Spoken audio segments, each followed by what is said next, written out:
A classic question. How do you calculate the numbers on a rental property? Well, let's talk about it. I'm here in Barcelona, going to go down to the beach later on. But first, let's have a little chat about rental number property calculation.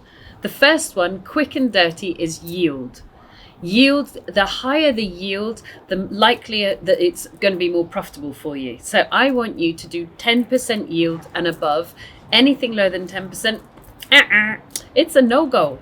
So how do you calculate yield? Yield is annual rent divided by purchase price. Let's make life super simple. If you've got a rent of £1,000 a month, annual rent is £1,000 a month times 12 is £12,000.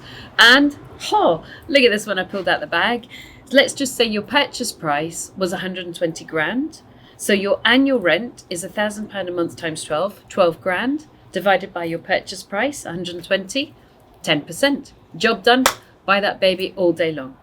Your second is about profit.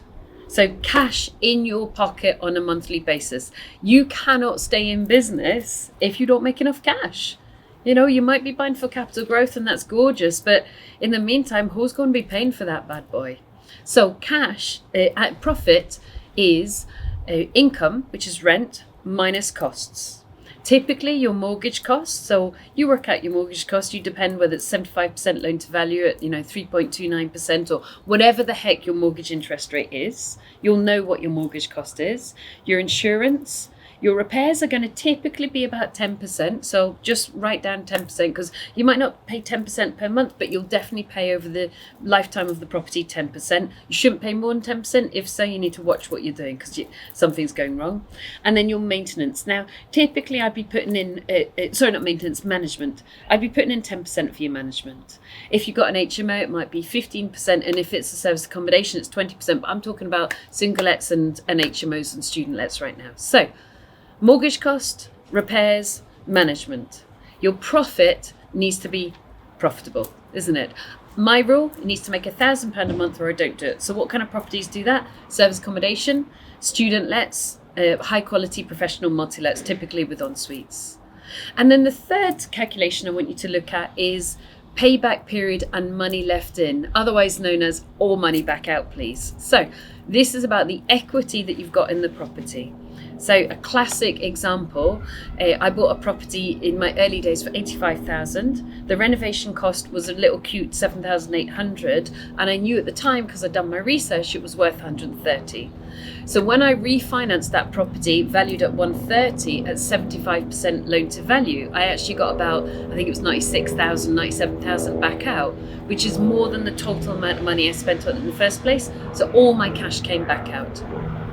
So then I've got 25% equity, and on a 75% mortgage, I can pull all my cash back out. That's a plane, a helicopter in Barcelona. We're right beside the sea here.